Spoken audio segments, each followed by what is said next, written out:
கிராமம் வந்து ஒரு பின்தங்கிய கிராமம், வறுமைக்கோட்டுக்கு உட்பட்ட கிராமம் இது. இங்கே வந்து எங்களுக்கு விவசாயம் செய்வதற்கான நில வசதிகள் இல்லை. அதால் இந்த ப்ரொஜெக்டால் எங்களோட குழு ஒன்றை ஆரம்பித்து வச்சாங்க, எங்களுக்கான வருமானத்தை ஈட்டிக்கொள்றது. எங்களோட குழுவுக்கு வந்து இந்த ஸ்வீட் ஐட்டங்கள் செய்கிறதுக்கான பயிற்சி வழங்கப்பட்டது. அதனூட வந்து நாங்கள் தோதல், கோகோனட் டோஃபி, தட்டவடை, முறுக்கு, அரியதரம், பைத்தமிருண்டை, மற்றது மிளகாய்த்தூள், அரிசிமா போன்ற எல்லாவற்றையும் நாங்கள் செய்து வரோம்.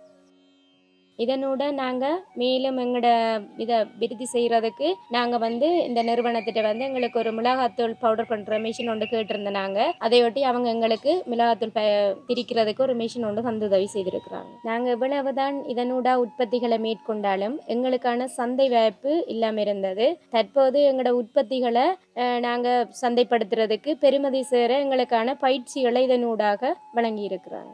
எங்களோட உற்பத்திகளை கொண்டு நாங்கள் விற்பனை செய்கிறதுக்காக எங்களுக்கு இந்த ப்ரொஜெக்டோட வந்து வன்னி கிரீன் மார்க்கெட் ஒன்று எங்களுக்கு அதை தந்திருக்கிறாங்க. அதில் எங்களுக்கு ஒரு இதை தந்திருக்கிறாங்க.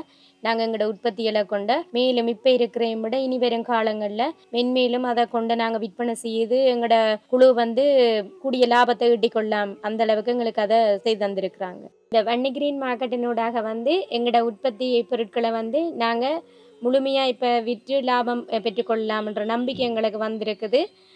அதில் இட்டு நாங்கள் பெருமை சந்தோஷப்படுறோம்.